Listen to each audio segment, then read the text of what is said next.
여러분 어떻습니까? 그만큼 좋으면 안 됩니다. 많이 좋아야 합니다. 우리 마음이 매일매일 어때야 되냐 하면은 정말로 천국에서 하늘이 붕붕 뜨는 것 같은 그런 기쁨 속에 사는 것이 타당하다고 성경은 말씀하시는 겁니다. 그래서 우리가 금년도 정초부터 시작해서 계속적으로 말씀을 나누는 것은 뭐냐 하면 천국을 누리는 삶을 살자. 이게 이제 우리의 핵심적인 주제입니다. 왜냐하면 예수님은 우리가 천국을 누리게 하기 위해서 이 땅에 오셨습니다. 그리고 우리는 그런 예수님의 희생의 대가로 말미암아 그 사랑의 대가로 말미암아 우리는 그런 삶을 사는 사람들을 그리스도인이라고 부릅니다. 그런데 안타깝게도 21세기에 진정한 그런 그리스도인들을 보는 것이 그렇게 쉽지만은 않습니다.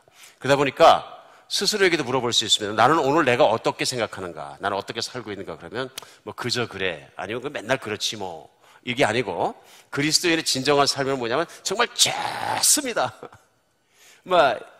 It couldn't be better. 더 이상 좋을 수가 없습니다. 하는 삶을 살라는 것이 하나님의 명령이시고 하나님이 이 땅에 오신 이유입니다. 간절한 소원은 주님의 말씀이 선포될 때 그 주님의 말씀의 진리가 우리를 그러한 삶 가운데로 끌어주시기를 간절히 바랍니다. 우리는 이것을 회복이라고 얘기합니다. 어느 날 살다 보면은 신앙생활 처음에 할 때는 막 기쁘고 즐겁고 천국이 누리는 것 같고 막 그랬다가 어떻게 좀 살다 보니까 그걸 잃어버리고 이제는 정말로 막막한 삶을 사는 것 같은, 심지어는 세상을 사는 사람들과 똑같이 걱정과 근심과 모든 게 나를 눌려서 행복하기는커녕 오히려 불행하다고 느껴지는 인생을 살 때도 없잖아 있는 것 같습니다. 오늘 하나님의 말씀이 이런 잘못된 각질들을 훌렁 벗겨주시는 그런 은혜가 있었으면 좋겠습니다. 푹 죽어있던 나의 신앙의 문제점을 내가 발견하고 오늘은 주님의 말씀의 진리 가운데 그 모든 것이 깨져서 다시 한번 우리가 천국을 누리는 삶으로 들어가는 시간 되었으면 좋겠습니다. 우리 예수님을 주님으로 받아들인다는 것은 엄청난 얘기입니다. 왜냐하면 성경의 요한복음 1장 12절에는 예수님을 우리가 주님으로 받아들일 때 무슨 일이 나냐면요, 영접하는 자 곧 그 이름을 믿는 자들에겐 하나님의 자녀가 되는 권세를 주셨다 얘기합니다.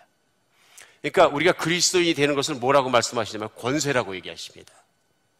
그러니까 예수님의 권세가 내 권세가 되는 것입니다. 예수님의 모든 능력이 내 능력이 되고 예수님의 모든 것이 내 것이 되기 때문에 하나님의 자녀가 되는 것은 권세를 누리는 것입니다. 그래서 사도 바울이 로마서 14장 17절에도 우리 신앙생활을 말할 때 하나님의 나라는 먹는 것과 마시는 것이 아니요 오직 성령 안에 있는 의와 평강과 희락이다 얘기합니다. 의와 평강과 희락이다. 그러니까 righteousness, peace and joy입니다. 뿐만 아니라 데살로니가 전서 5장 16절에 18절에 뭐라고 말씀하시냐면 항상 기뻐하라, 쉬지 말고 기도하라, 범사에 감사하라. 이것이 그리스도 예수 안에 너희를 향하신 하나님의 뭐라고요? 뜻입니다. 그러니까 오늘 이제 성경 말씀을 가지고 이렇게 생각할 때 말씀 따로 있고 내 삶 따로 있을 때는 이 성경 말씀이요 별로 살리게 가슴에 닿게 들리지 않습니다. 그런데 하나님의 명령은 뭐냐면요 항상 기뻐하라, 쉬지 말고 기도하라, 모든 일에 감사하라. 이 말씀을 있는 그대로 나의 삶과 비교해서 적용해 봤을 때 나는 항상 기뻐하는가? 나는 어떤 상황에서도 감사하는가? 나는 그래서 항상 하나님과 정말 기도하며 하나님을 바라보는 삶을 살아가는가 하고 우리가 한번 점검해 볼 필요가 있다 하는 것입니다. 하나님 말씀은 능력이 있어서 우리 속 안에 드러나지 않은 모든 것을 다 드러나게 합니다. 혼과 골절과 모든 것들을 우리가 쪼개고 자르고 할 만큼 능력이 있다고 성경은 말씀하십니다. 그래서 만약에 우리 안에 이렇게 살지 못하는 문제가 있으면 하나님 말씀을 회복시킬 줄 믿습니다. 근데 문제는 뭐냐면 하나님의 자녀가 되면 권세를 누리고 기쁨과 평강 가운데 살아가고 어떠한 상황 속에서 하나님께 감사하는 그런 삶을 사는 천국을 누리는 삶을 살아야 되는데 그렇지 못한 그리스도인들이 의외로 많다. 여러분도 그렇게 느끼십니까? 의외로 많다 하는 것입니다. 그 이유가 있습니다. 하나님은 그걸 쓰면 모든 걸 준비시키셨고 그것이 하나님의 소원이시고 명령이신데도 불구하고 그리스도인이 그런 삶을 누리지 못하는 큰 이유 중에 하나가 뭐냐면요 오늘부터 시작해서 우리가 계속 말씀을 나눠나가겠는데요 마귀가 있기 때문에 그렇습니다. 결론부터 말씀드리면요 우리 주님 예수 그리스도가 이 땅에 돌아오실 때까지는요 마귀가 그 활동을 그만두는 게 아니라 그 활동을 오히려 더 지독스럽게 하는 것 같습니다. 그래서 사단이라고 하고 마귀라고도 부르는 그 마귀라는 존재가 있기 때문에 예수님을 따르는 그리스도인들이 그러한 천국을 누리는 삶을 살아가는 것을 집요하게 방해합니다. 집요하게 방해합니다. 그래서 그리스도인의 역사에 보면 마귀의 유혹에 대한 두 가지 극단적인 견해가 있습니다. 한 가지는 뭐냐면 마귀의 유혹을 피하기 위해서는 금욕 생활을 해야 된다. 그러니까 천국의 삶을 누리기 위해서는 어떻게 되냐면요, 우리가 마귀의 유혹에 져서 죄를 짓지 않도록 금욕주의적인 생활을 하는 게 맞다. 그래서 기원 후 3세기에서 4세기의 소위 기둥성자라고 불리는 초대교육 교부들은 어떻게 했냐면요, 사막에 나가서 굴 속에 살든지 광야에서요, 그래서 정말 일주일에 몇 끼만 먹는 금욕주의적인 삶을 살면서 죄를 짓지 않으려고 마귀의 유혹을 이기려고 노력했습니다. 어떤 분들은 기둥성자라 그래서 한 20m나 되는 기둥 위에 올라가서 자기 자신이 눕기가 어려운 한 1m 20 정도밖에 안 되는 면적에서 살아가면서 항상 서서 기도하고 하나님을 찬양하고, 음식은 어떤 성자는 제자들이 그 사다리를 통해서 올려주는 주일날만 한 끼 먹었다. 그러면서 삶을 연명했다. 그래서 마귀와 싸웠다 그럽니다. 근데 그렇게 싸우던 사람들은 나중에 얘기하는 얘기 뭐냐면요, 기둥 꼭대기에도 마귀는 유혹하더라. 동굴 속에도 마귀는 있더라.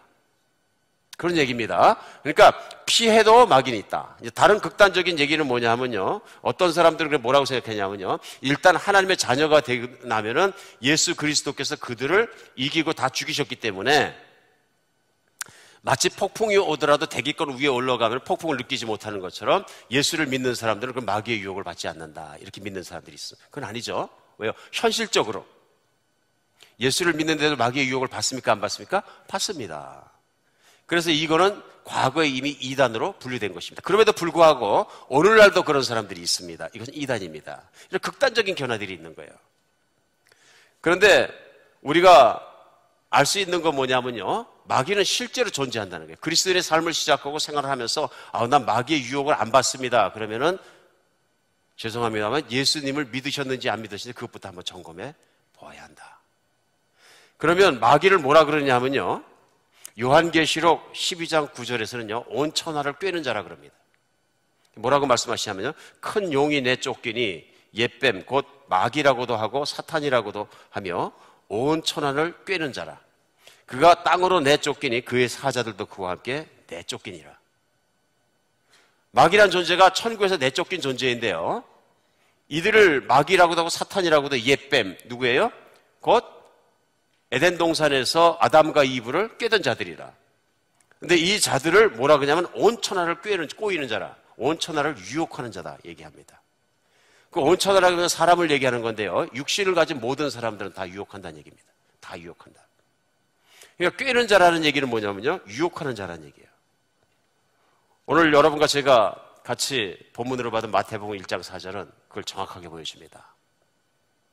오늘 1장 4절은 그때 예수께서 성령에게 이끌려 마귀에게 시험을 받으러 광야에 가사 40일을 밤낮으로 금식하고 줄이신지라.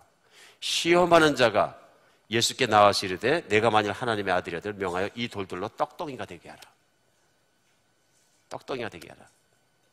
그러니까 오늘 그 예수님께서 광야에서 시험을 받으시는데 시험하는 자 이렇게 표현합니다. 그러니까 영어 성경으로 보면 뭐냐면 tempter예요. 유혹하는 자.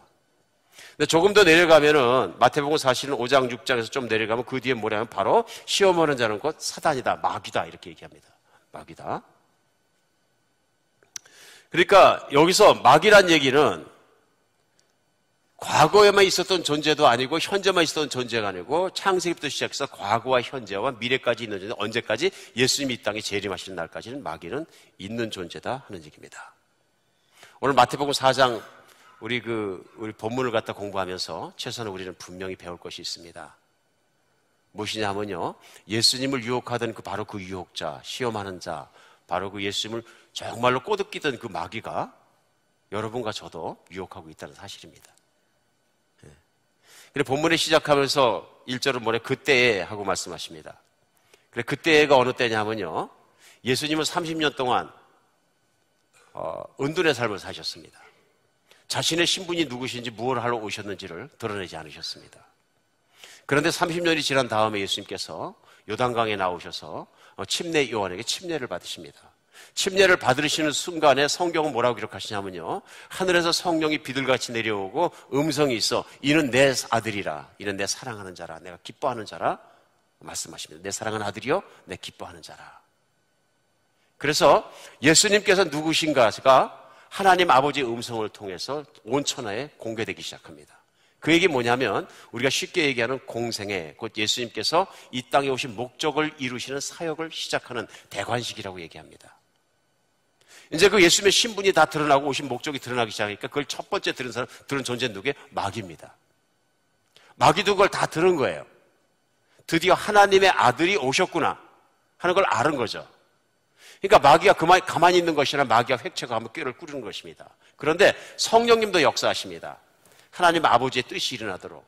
그리고 오늘 본문은 뭐냐면요, 그때에 예수님의 신분이 노출되고 하나님 아버지께서 모두 선포하고 대관식 같은 침례식이 끝났을 때에 성령님께서 예수님을 광야로 이끌어 가십니다. 그러니까 예수님을 성령님께서 광야로 이끌어 가서 마귀가 이끌어 간 것이 아니고요, 광야에서 마귀의 시험을 받게 하십니다. 그러면서 그 성령의 이끄심에 따라서 사역을 시작하기 전에 40일간 금식 기도를 하십니다.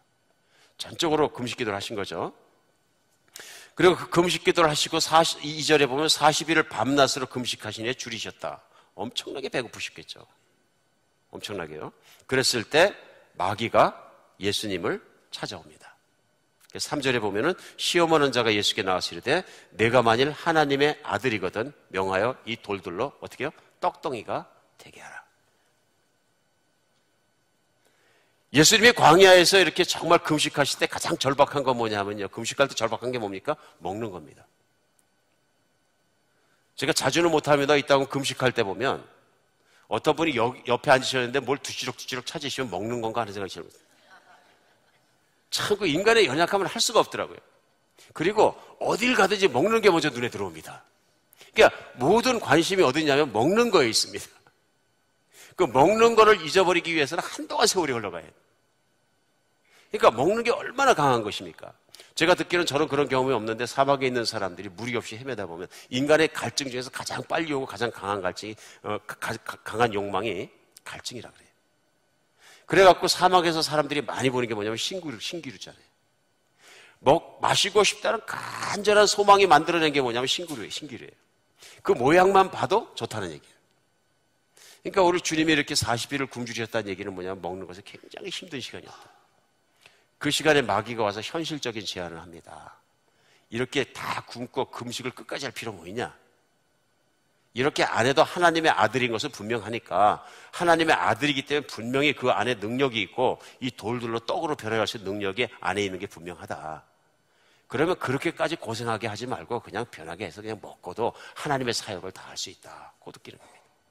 엄청난 유혹이죠. 먹고 싶은 사람 앞에서는 엄청난, 그러니까 그렇게 어려운 길 가지 말고 쉬운 길로 가도 하나님의 뜻이 일어나고 다 그런 일을 할 수 있다. 그런 얘기입니다. 오늘 그래서 마귀는 와서 이 돌들로 떡덩이가 되게 하라 얘기합니다. 이 말 속에 마귀의 무시무시한 유혹이 숨어 있습니다. 오늘은 그래서 말씀을 많이 안 하고 요것만 가지고 말씀을 나눴으면 좋겠습니다. 마귀가 예수님을 어떻게 유혹하고 있는 겁니까? 오늘 유혹 넘버 1. 그 뜻이 뭐냐면요, 내 손으로 떡을 만들라 합니다.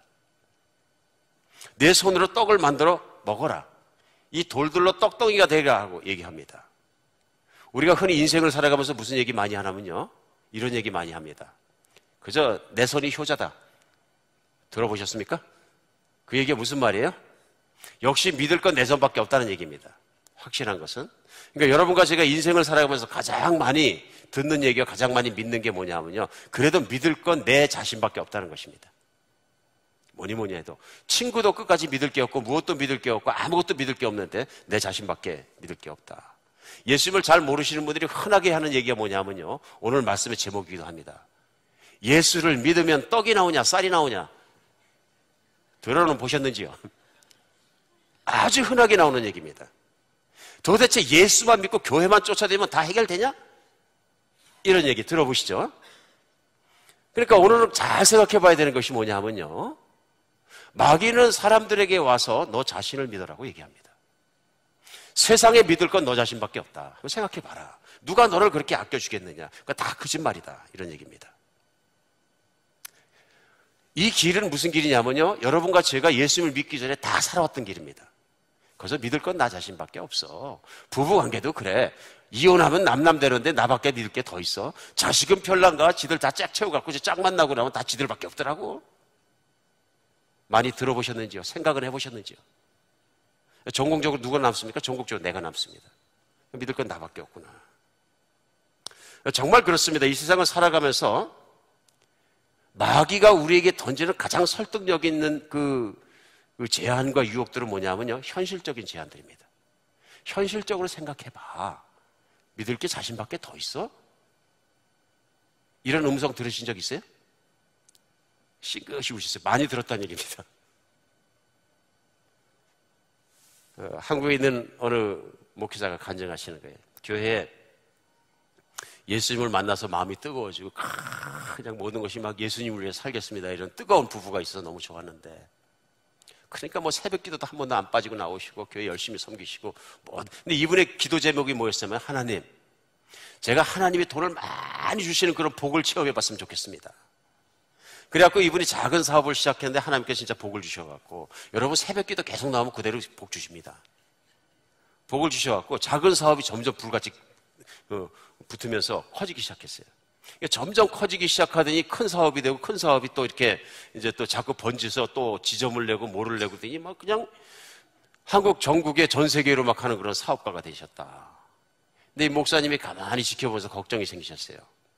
이 집사람이 조금 바빠지면서 출장 갔다고 교회 안 나오는 순서가 많아진 거예요. 그러면서 가만히 보니까 이 가정이 나중에는 가정까지도 교회를 잘 안 나오는 거예요. 가족까지도. 그래 너무 걱정이 돼서 알아보니까 사실은 이분들이 청평에 있는데 무슨 유원지인가 큰 별장을 돈 벌어서 하나 만드시고, 주말만 가면 그 별장에 가서 계시기 때문에 교회가 멀으니까 못 오시는 거예요. 여러분 이해하실 수 있죠? 그러니까 별장에 가서 있으니까 별장에 있는 게 아니라 그 청평에 있는 호숫가에서 보트를 띄워놓고 수상 스키도 타고, 이제 아들이 이제 티네이저 하이틴이었는데 그렇게 놀고 하다 보니까 교회 시간이 없는 거예요. 그러니까 교회를 안 옵니다. 목사님은 기도합니다. 불쌍히 여겨주시옵소서. 그러다 어느 날 이 아들이 그 호수에서 수상 스키를 타다가 빠졌는데, 보트가 그걸 못 보고 확 돌다가 아들이 그 모터보트의 그 스크류에 머리가 부딪혀가지고 머리가 깨져서 죽어버렸어요. 이 부부가 이제는 뭐 하나밖에 없는 아들 자식이 죽었으니까 세상에 아무것도 없고 그냥 확 무너져 버리니까 슬프고 아프고 힘든 마음을 가지고 애통하다가 교회를 나오셨더래요. 오늘 무슨 얘기냐 하면요, 떡 만드는 일이 잘 되면 나중에 떡밖에 안 보입니다. 이게 그러니까 인생을 살면서 내 손으로 내가 떡 만들어서 내 힘으로 산다, 이렇게 되면, 그래서 성경에 뭐라 그러냐면, 하나님 나에게 돈을 너무 많이 주셔서 하나님 없다 하지도 않고, 돈이 너무 없어서 옆에 집에 구걸하러 다녀가지고 하나님 창피하게도 안 하고, 그렇게만 살게 하여 주시옵소서. 이거 굉장히 현명한 사람이에요. 자기 자신이 가만히 생각해보면 돈을 많이 주시면 감당할 수 없을 것 같은 거예요. 이거 내가 했지 다. 사람이라는 게 다 그런 게 생기는 게 뭐냐 하면요, 자기가 노력하고 뭔가 잘 나가다 시작하면 하나님께 감사합니다 그럴 것 같지만, 뭔가 사업이 잘 되고 뭐가 잘 되고 잘 되면 내가 열심히 노력하니까 잘 되지 않은 자기 자신을 의지하려는 마음이 커지는 것 같습니다. 그런데 커지는 이유 중에 가장 큰 게 뭐냐면요, 마귀가 찾아오는 거예요. 그래 너는 능력 있지, 너는 다른 사람보다 훨씬 또 하나님께 더 사랑하시지, 뭐 이런 자만심 불려주니까 그게 자꾸 크다 보면 나 자신을 의지하는 사람이 되는 거예요. 신앙생활은 어떻게 하면 실패하냐면요, 하나님보다 나를 의지하면 실패하는 겁니다. 마귀가 와서 우리에게 유혹하는 가장 큰 것은 뭐냐면요, 너 자신을 의지하라 해요. 오늘 마귀는 예수님께 와서도 뭐라고 유혹하느냐 하면요, 이 돌들로 떡덩이가 되게 하라. 내가 만약 하나님의 아들이었던 한번 prove it. 그리고 I know 당신이 하나님의 아들이기 때문에 그런 능력이 있다는 걸 내가 안다. 써라. use it. 오늘 우리는 이 마귀의 소리를 잘 분별할 수 있어야 됩니다. 그럼 마귀가 와가지고 네 손을 믿어라, 네 능력을 믿어라, 네가 밥해 먹어라, 네가 떡을 만들어라 할 때 우리는 어떻게 해야 됩니까? 첫 번째 유혹에 대한 해법이 있습니다. 해법 1은 뭐냐면요, 하나님께서 먹이신다. 예수님을 믿고 나면 철저하게 내가 믿어야 되는 게 뭐냐면요, 나를 먹이시는 분은 하나님이시다. 그래서 오늘 본문 4절에 보면 예수님께서는 마귀의 유혹에 대해서 뭐라고 답변하시냐면요, 예수께서 대답하여 이르시되 기록되었으되 사람이 떡으로만 살 것이 아니라 하나님 입에서 나오는 말씀으로 살 것이니라. 떡은 중요한 것입니다. 일용할 양식에서 먹고 사는 문제는 중요한 일입니다. 생업은 중요한 것입니다. 직장도 중요한 것입니다. 그렇지만 그것이 모든 것이 아니라는 얘기입니다. 떡으로만 살 것이 아니라 하나님 입에서 나오는 말씀으로 살아야 하느니라. 이게 무슨 말씀이에요? 이 말씀은 하나님 입에서 나오는 말씀으로 산다는 얘기는 뭐냐면 하나님의 말씀 이퀄 하나님이십니다. 그러니까 사람이 내 손을 의지해서 내가 만든 능력으로 내가 이룬 것으로 내가 먹고 사는 것만 중요한 것이 아니라 그 먹고 살 능력을 주시고 먹고 살 환경을 주시고 먹고 살 모든 것을 주신 분은 하나님이시기 때문에 그 하나님의 의지에서 사는 것이 더 중요하다는 말씀. 그래, 예수님은 지금 그 하나님 아버지의 뜻에 따라서 금식을 하고 계시기 때문에 하나님 아버지가 그만하라는 기한까지는 그 금식을 거둘 마음이 없고 그 돌돌로 떡덩이가 변해서 내 스스로 먹을 마음도 없다 하시는 말씀. 내가 떡을 먹는 것보다 중요한 건 뭐냐면 하나님의 뜻이 무엇이냐 하는 것이고 하나님의 뜻을 쫓아갈 때는 나는 그 하나님을 내가 떡을 먹는 일보다 더 중요시한다 하시는 말씀입니다.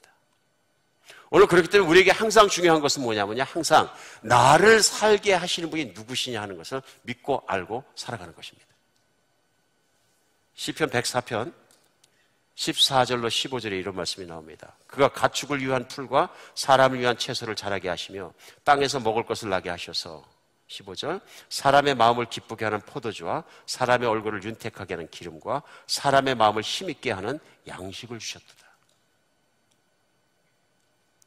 내가 직장 생활을 해서 잘 되고 내가 사업해서 잘 되고 내가 먹을 살 거고 모든 것은 뭐냐면요, 내가 열심히 하고 내가 공부가 열심히 해서 좋은 직장 들어가고 또 내가 일 열심히 해서 승진 되고 내가 아니고 나를 그렇게 능력을 주시고 환경을 주시고 이끌어 가시는 하나님이 계시다는 걸 항상 믿고 하나님께 감사하는 마음으로 살아야 된다. 근데 뭔가 모르는데 우리 인생을 살아가면서 자꾸 감사하는 마음이 사라지면 이게 뭐예요? 마귀에게 속은 거예요. 그래도 내가 괜찮은 사람이지, 내가 잘하고 있지. 마귀는 인류 역사 시작부터 똑같은 전략을 씁니다. 내가 중요한 거야. 이건 선악과의 나무에서 했던 똑같은 전략을 오늘도 똑같이 우리에게 씁니다. 그런데 문제는 뭐냐면요, 똑같은 전략에 뻔히 알면서 판판이 넘어지는 거예요. 사람은 그만큼 자기 자신을 신뢰하는 것을 기뻐합니다. 그리고 여러분과 제가 예수님 믿기 전에는, 하나님을 믿기 전에는 철저하게 나 자신을 믿고 산 사람이고 나 자신을 신뢰하는 사람이기 때문에 금방 유혹됩니다. 우리 인간이 가장 연약한 부분이 그 부분입니다. 너를 신뢰하라. 눈에 보이지 않는 하나님보다 현실적이고 눈에 보이는 너 자신이 얼마나 어느 쪽을 신뢰할 것이냐 항상 설득합니다. 내가 떡을 만들어라. 하나님이 주신다? No, you make it. You make it. 오늘 하나님 안에 돌아가는 여러분과 제가 됐으면 좋겠습니다. 그러니까 마태복음 4장이 끝나고 마태복음 바로 다음 장 5장부터는 예수님께서 우리가 하는 것처럼 산상수훈이라고 얘기하는 제자들에게 첫 훈련을 시작하시면서 말씀하십니다. 그리고 훈련의 마지막 부분에 해당하는 마태복음 6장 끝절에 보면 우리 예수님 분명히 얘기하십니다. 마태복음 6장 26절에 공중의 새를 보라, 심지도 않고 거두지도 않고 창고에 뭐 들이지도 아니하되 너희 하늘 아버지께서 기르시나니 너희는 이것들보다 귀하지 아니하냐. 이 말씀 왜 하신 거예요? 무엇을 먹을까, 무엇을 마실까, 어떻게 하면 잘 살까, 사람들이 거기에 인생에 있는 모든 시간과 노력과 정력을 거의 다 쓰는 거예요. 그렇죠? 잘 먹고 잘 사는 것에 거의 다 쓰는 거예요, 인생을. 그걸 예수님이 이렇게 보시면서 거기에 정성을 다 쓰다 보니까 내 힘으로 잘 먹고 살아서 몸부림치다 보니까 오는 게 뭐예요? 내 마음대로 안 되고 내 뜻대로 안 되면 걱정과 근심과 회한과 후회와 이런 게 따라오는 거예요. 인생이라는 것이 그런 거죠. 이 세상에서 나는 그렇게 잘 먹고 잘 살고 싶은데 마음대로 안 되면 어떻게 돼요? 실망합니다. 마음대로 되면 어떻게 돼요? 나를 더 의지하게 됩니다. 그렇지, 내가 열심히 해서 그렇지. 오늘 그런 사람들을 향해서 예수님이 얘기했어요. 공중의 새를 보라. 도대체 새가 매일 모기를 물어다가 산더미같이 싸놓지? 내 평생에 먹을 것과 내 다음 세대와 3세대까지 먹을 걸 싸려고 그러는 존재는 인간밖에 없다니. 여러분, 동물 중에서 한 3세대까지 먹을 것 갖다 싸놓고 이거 먹고 살아라 그런 분 존재 있어요? 오직 타락한 인간만이 하나님을 신뢰하지 않습니다. 죽자사자 갖다 싸버립니다. 그리고 3세대가 아니라 나의 후대는 영원히 먹을 정도로 싸는 것을 소원 삼는 사람도 없지 않아 있는 것 같습니다. 맞습니까? 맞습니다. 그런 사람들에게 어떻게 신앙이 생기겠어요? 내가 믿는 건 내가 쌓아놓은 내 재산이고 내 것이고 내 과거고 내 가문이고 내 모든 것들인데 우리 주님의 말씀이 설득력 있겠습니까? 오늘 그 말씀입니다. 오늘 우리가 믿음이 없어서 마귀의 이런 속삭임에 빠지게 되면 어떻게 되냐면요, 내 일이 잘 풀리냐 안 풀리냐에 따라서 기분이 업 앤 다운 왔다 갔다 합니다. 우리 점검해보기 쉽습니다. 내가 이 세상에서 가장 많이 마음 쓰는 건 무엇인가? 혹시 내가 잘 먹고 잘 사는 문제 아닌가? 내가 가장 기분이 왔다 갔다 하는 건 무엇인가? 하나님은 내게 항상 기뻐하고 항상 성령 충만하고 항상 그것을 장애하고 있는 건 무엇인가? 한번 생각해 보시기 바랍니다. 마귀는 눈에 보이지 않지만 오늘도 우리의 마음속과 생각 속에 자꾸 집어넣습니다. 내 자신을 믿어라. 성령은 말씀하십니다. 아니, 하나님을 믿어라.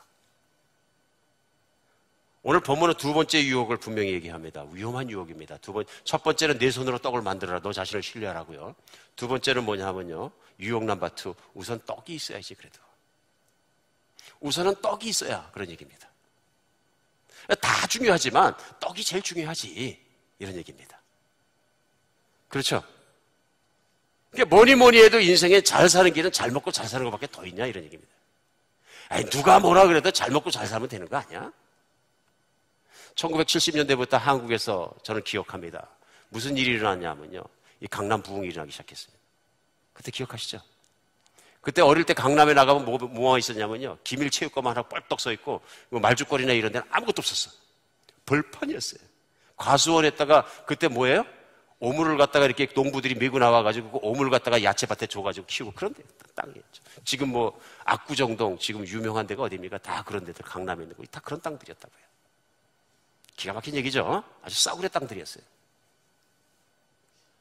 근데 거기에 개발이 시작하고 무슨 뭐 땅에 토지에 딱지를 팔고 이렇게 하면서 몇 배로 불어나고 10배, 100배, 1000배 이렇게 불어나니까 농사 짓던 분들이 갑자기 부자가 된 거예요. 그러니까 그때부터 70년대, 80년대를 거치면서 한국이나 풍조가 뭐라 하면은 약삭 바른 사람이 현명한 사람이다. 이거 뭐 땅을 가지고 투기한다는 것 자체는 사실은 큰 점에서 보면 윤리적으로 나쁜 거예요. 윤리와 도덕적으로 볼 땐 땅은 우리가 양식을 먹기 위한 것이고 집을 짓기 위한 것이고 서로가 공평하게 나눠서 잘 사는 게 좋은 거예요. 근데 그때부터 우리의 윤리가 어떻게 바뀌기 시작하면 어찌게 됐건 빨리 가가지고 빨리 돈 버는 사람들이 더 약은 사람들이 현명한 사람들이다. 그러면서 어떻게 보면 수단 방법을 안 가리고 기본적인 윤리나 인간됨에 대한 생각보다는 빨리 돈 버는 사람들이 뭘 하기 시작했어요. 거기서 돈 번 사람들이 빌딩 짓고 빌딩 짓는 사람들이 모여서 또 돈 벌기 시작하고 막 굴리기 시작하니까 사람들이 부러워하기 시작한 거예요. 어쩌면 그것이 대한민국의 바닥을 깔고 있는지도 모릅니다. 뭐니 해도 인생은 잘 사는 게 최고 아니야? 이다 보니까 도덕적으로 좀 망가지더라도 형무소만 가지 않는다면 잘 빠져나가면서 돈 많이 버는 게 잘하는 거 아니야? 어쨌든 그보다 더 중요한 게 뭐 있어, 이렇게. 얼마나 많은 사람들이 거기 설득당합니까? 저는 거의 모든 사람들이 설득당하는 거 아닌가 걱정될 때도 많이 있습니다. 오늘날 선교지에서도 비슷한 설득을 당합니다. 뭐냐면은 사회주의 복음이나 뭐 그런 복음을 많이 하는 분들이 가끔 있습니다. 이런 분들은 선교를 나가더라도 뭐라 하면요, 선교는 우선 못 사는 곳이나 개발 중인 제3기획은 복음이 아니라 빵이 먼저 필요한 거 아닙니까? 이렇게 얘기합니다. 저 되게 걱정합니다. 무지막지하게 걱정합니다. 이게 왜 이렇게 걱정하면 순수한 복음이 안 들어갑니다. 그럼 빵을 먹기 위해서 예수를 믿었기 때문에요. 오늘 인도 갔다 왔으면 인도에서도 쉽게 생각할 수 있는 게 있어요. 이 사람들 잘 살게 해야지. 잘 살게 하는 건 하나도 중요하지 않습니다. 잘 사는 건 뭐냐면요, 부자가 되는 게 잘 사는 게 아니라 하나님을 믿는 게 잘 사는 길이거든요. 그래서 한국에서도 그렇지만 인도에서 청년 실업의 문제는 더 심각합니다. 잡을 구할 수가 없는 거예요. 시골 청년들은 더더군다나 구할 수가 없어요. 그럼 이런 시골 청년들이 외국에서, 특별히 미국에서 선교사를 만나서 첫 번째 갖는 기대는 뭐겠어요? 혹시 이분을 잡으면 가나안의 탈출구가 생길 수 있을까? 그럴까요? 안 그럴까요? Yes. 그 청년들은 한 달에 100불만 받아도 돌파구가 되는 거예요, 이게. 그러니까 이게 진심으로 복음을 섬기는 거지 아니면은 그런 돌파구를 찾기 위해서 선교사님께 무조건 헌신하고 그냥 충성을 다하고 예스, 아멘 하고 막 따라다니고 그러는 거지 분별할 수가 없는 거예요. 제가 맞습니까? 근데 선교사님이 선포하는 거예요, 이제. 나는 돈이 하나도 없다. I have nothing. 내가 가진 건 금과 은은 내게 없고 가진 것은 나 예수밖에 없고 나는 믿음밖에 없고 능력밖에 제일 좋은 거 가지고 있다. 그래 내가 예수의 이름으로 내 삶에서 일어서라. 복음만 전하면 그들과 똑같이 가난한 삶으로 살고 그들과 똑같이 가난한 삶을 걸어 들어가고 그런 모습을 보면 순수한 복음의 신앙이 심어지지 않겠어요? 전 그렇게 생각합니다. 저 선교 나가면 그들과 함께 살면서 떨어져 죽은 하나님의 미래가 되고 싶어요, 진짜. 그러지 않으면 순수한 복음이 갈 수가 없는 거예요. 기대가 있기 때문에. 이 세상을 살아가면서 너무너무 쉽게 우리가 설득되는 게 뭐냐? 그래도 잘 먹고 잘 사는 게 중요하지. 오늘 21세기 교회에 앉아있는 수많은 교인들께서요, 하나님의 천국을 매일매일 못 누리고 사는 가장 큰 이유가 뭐냐 하면요, 우선순위가 바뀌어버린 거예요. 세상에서 제일 중요한 일은 하나님입니다. 입으로는 얘기하는데 그 사람의 마음이나 신경 쓰는 것이나 시간 쓰는 것이나 열정을 쏟는 것을 보면 먹고 사는 문제. 틀립니까? 맞습니까? 오늘 만약에 어떤 개인적으로 어떤 분들에게 충격적이면 죄송합니다. 생각해 봐야 돼. 나에게 가장 중요한 것은 무엇인가? 쉽게 생각하면 나에게 가장 중요한 것이 하나님인가 이런 얘기예요. 그러니까 잘 먹고 잘 사는 일에 내가 너무 신경을 써서 그래도 빵이 우선이지. 우선 먹고 살아야 뭘 사역이고 뭐고. 오늘 예수 믿게 와서 마귀가 하는 얘기하면 설득력 있어요. 우선은 먹고 살아야 40일을 굶으면 죽을지도 몰라. 그래도 우선은 먹어야 사는 거 아니야? 설득력 있어요, 없어요? 엄청난 설득력을 가지고 있습니다. 잘못하면 죽어. 하나님 아버지가 죽게 놔두시겠어요? 안 놔두시겠어요? 안 놔두신다는 얘기예요. 하나님 40일을 예수님 금식하라 했으면 40일 하시는 거죠.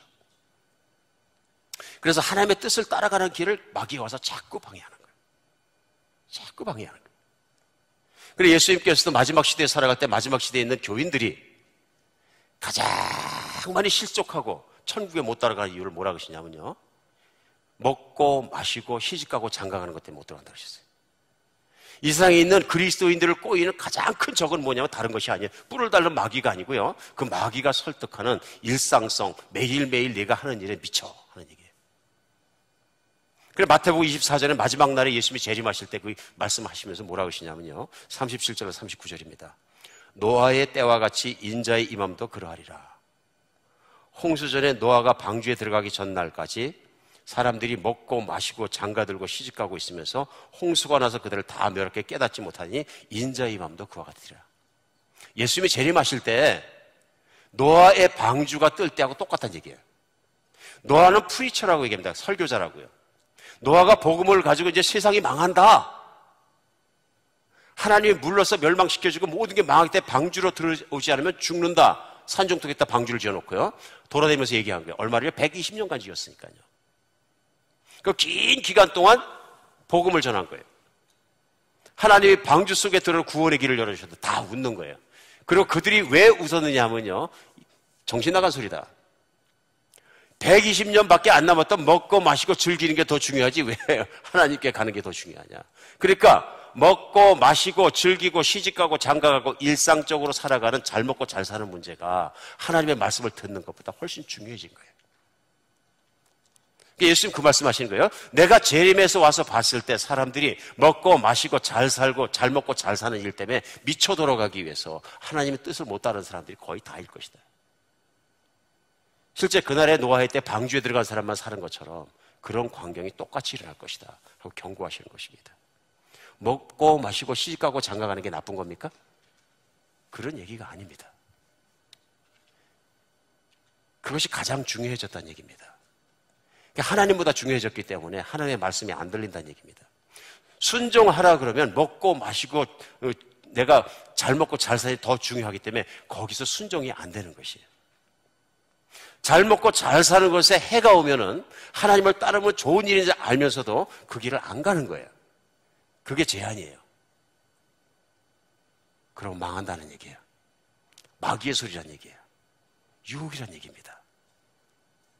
그래도 먹고 사는 게 먼저지, 이런 마귀의 유혹에 대한 해법은 뭡니까? 오늘 예수님의 해법은 하나님의 나라를 먼저 구하라. 하나님을 먼저 구하라. 하나님이 우선이지 왜 먹고 사는 게 우선이니? 4절에 예수님의 답변을 다시 한번 가겠습니다. 예수께서 대답하여 이르시되 기록되었을 때 사람이 떡으로만 살 것이 아니요 하나님 위에서 나는 말씀으로 살 것이니라. 중요한 건 떡이 아니라 하나님이지, 이런 얘기입니다. 하나님이 먼저지 어떻게 떡이 먼저니? 하나님이 먹으라 하면 먹는 것이고 먹지 말라 하면 나처럼 금식해서 죽을 때까지라도 금식하는 것이지, 하나님을 앞에 놓는 것을 볼 수 있습니다. 바로 그 예수님께서 제자를 가진 첫 번째 가르침에 결론에 해당하는 마태복음 6장에서는 예수님이 이렇게 결론적으로 말씀하십니다. 24절에 마태복음 6장 24절, 한 사람이 두 주인을 섬기지 못할 것이니 혹 이를 미워하고 저를 사랑하거나 혹 이를 중히 여기고 저를 경히 여김이라. 너희가 하나님과 재물을 겸하여 섬기지 못하느니라. 오늘 예수님이 뭐라 그러시냐면요, 사람이 떡으로만 살 것이 아니라, 만 하는 얘기는 뭐냐면 모노브레드, 오직 떡으로만 해갖고 인간이 행복해지는 것이 아니라, 이런 얘기입니다. 내가 잘 먹고 잘 살고 부자가 되고 풍족하고 3대까지 먹을 게 있으면 행복해지는 게 아니라, 이런 얘기입니다. 하나님의 뜻을 따라서 살아야 된다. 그렇게 살지 않으면 내가 영원한 생명이 없느니라. 어느 쪽이 먼저냐 그러시는 겁니다. 떡을 주시는 하나님이냐, 내가 먹어야 떡의 문제냐 하는 것입니다. 이렇게 얘기하면 너무 추상적이지만 쉽게 얘기할 수 있습니다. 내가 새벽 기도를 매일 나가고 싶은데 그 새벽 기도를 나가면 내가 가서 일할 때면 머리가 띵해. 그러니까 내 생업이나 내 직장 생활에 영향이 오는 것 같으니까 안 돼, 그거는. 그 다음에 내가 주일날 꼭 참석하고 싶은데 주일날 꼭 참석하면 내가 사업이 망하든지 직장에 쫓겨날 것 같아. 너무 구체적인 얘기를 들어서 죄송합니다. 여기서 우선권의 싸움이 내 내면에서 시작됩니다. 맞습니까? 그러니까 지미 카터라는 대통령을 하셨던 분께서 우리 조지아 남쪽에서 교회를 평생을 섬기시면서 그 주일학교 교사를 하시는데요, 어디 먼 곳에 갔다가 출장 스케줄이 안 끝났는데 주일날 돌아오신다는 거예요. 비행기를 타고. 그래서 주일학교를 끝내고 하나님 예배를 하고 다시 돌아가서 출장 스케줄 마치고 다시 돌아오신대요. 그러면 상식적으로 생각해서 왔다 갔다 하는 비행기 값이 그냥 더 나가야 되고 몸이 힘들고 비효과적이에요. 그럼에도 불구하고 이분은 철저히 평생에 지키고 있는 원칙이 뭐냐면 예배가 먼저이다. 우선순위를 정해놓고 나니까 어쩌면 인생이 쉬워지는 거예요. 우리는 인생을 살면서 이 우선순위가 뒤집히다 보면요, 굉장히 마귀의 소리에 금방 설득당합니다. 예배가 중요한 거지만 그래도 먹고 봐서 먹고 살고 난 다음에 예배지, 못 먹고 사는데 무슨 예배냐, 금방 나옵니다. 그럼 예수님 뭐라고 하세요? 먹여 살리는 건 하나님이 하시는 게 아니냐 얘기하시는 거예요. 이것 사이에서 우리가 늘 갈등하며 사는 거예요.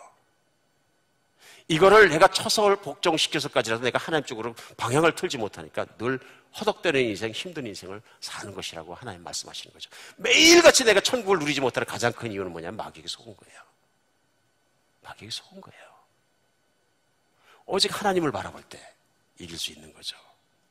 인생은 먹고 사는 것 그 이상의 것입니다. 사랑하는 여러분, 내가 사람으로 태어났다는 것은 먹고 사는 것 그 이상입니다. 먹고 사는 건 동물도 걱정합니다. 그러나 동물은 쌓지 않습니다. 힘들지라도.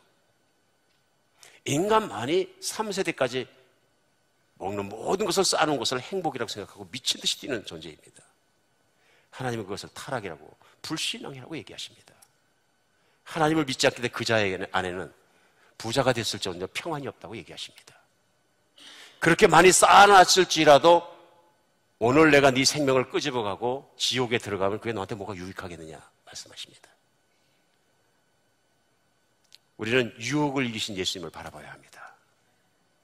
예수님은 모든 것을 쥐고 계신 하나님이시면서도 아버지께서 원하시면 이 땅에 오셔서 아버지의 뜻에 따라서 여러분과 제가 겪어야 될 40일 금식을 하신 분이십니다.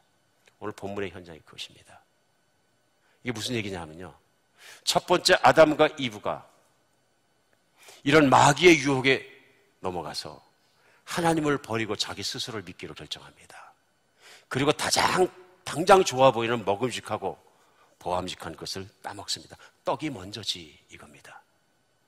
오늘 마귀가 와서 예수님께 똑같은 유혹을 그래도 떡이 있어야지.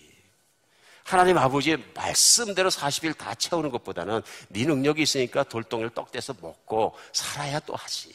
모든 것보다도 살아야 충성도 있고 살아야 믿음도 있는 거지. 똑같은 유혹입니다. 예수님이 유혹을 이기셨습니다. 그리고 십자가에 죽기까지 아버지께 충성했습니다. 십자가에 박히는 순간까지 마귀는 유혹합니다. 내가 살아야 있는 것이지 십자가에서 걸어 내려와봐라, 십자가를 부인해라, 끊임없이 유혹하는 겁니다. 그렇게까지 어려운 길 갈 필요가 뭐 있냐? 너는 하나님의 아들이 아닐지도 모른다. 하나님은 너를 이용하고 있는 것인지 모른다. 별 유혹을 다 하는 거죠.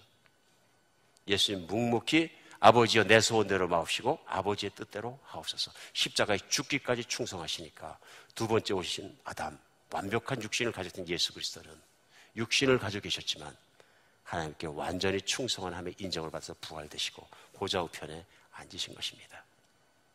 성경은 우리에게 복받기 원하느냐, 천국의 삶을 누리기 원하느냐, 그 예수님 안으로 들어가라고 얘기합니다. 모든 시험을 다 받으셨지만 그 시험을 이기신 예수님 안으로 들어가라고 얘기합니다. 사랑하는 여러분, 예수님만 쳐다보면 예수님 안으로 들어가는 여러분과 제가 됐으면 좋겠습니다. 유혹을 이기는 길도 내가 뭘 막 싸우는 게 아니고요. 내가 24시간 세븐데이에서 예수님을 바라보는 것입니다. 그리고 예수님 안에 들어가는 것입니다. 여러분, 이 세상에서 그리스도인들이 가장 빨리 자빠지는 게 왜 그런 건지 아십니까? 간단합니다. 예수님이 나를 위해 무슨 일을 하셨는가, 하나님이 나를 얼마나 사랑하는 것 때문에 감격하기보다는 내가 하나님을 위해서 무슨 일을 해야 되는가를 너무 많이 생각하면 우리 금방 떨어져 버립니다. 하나님은 모든 생명을 바치기까지도 나를 사랑하십니다. 그 예수님 안에만 들어가게 되면 그 십자가의 사랑을 통해 바라보면서 그 정말 무한한 능력을 가진 창조주신 하나님이 나를 얼마나 사랑하신가를 알게 됩니다. 그런 마귀를 이긴 힘이 예수 안에 있다는 것을 분명히 알게 됩니다. 그래가지고 정말로 하박국 선지자의 고백처럼 내가 창고에 싸는 곳이 없어도, 내 들밭에 곡식이 없어도, 가축이 없어도 난 여호와로 즐거워하리. 난 구원의 하나님을 기뻐하리라. 이게 천국을 누리는 삶입니다. 천국을 누리는 삶은 막연한 것을 상상 속에서 붙잡고 혼자 정신적 착각 속에서 기뻐하는 게 아니라 지극히 현실적인 일입니다. 마귀를 이기시기 바랍니다. 마귀는 오늘도 우리 가까이 있습니다. 어마어마한 설득력을 가지고 설득합니다. 그래도 먹고 사는 게 제일 중요하지. 어떻게 하나님이냐. 사랑하는 여러분, 승리하시기를 예수의 이름으로 축복합니다. 하나님이 먼저이고 하나님 사랑하는 것이 먼저이고 하나님과 관계가 먼저입니다. 기도하겠습니다.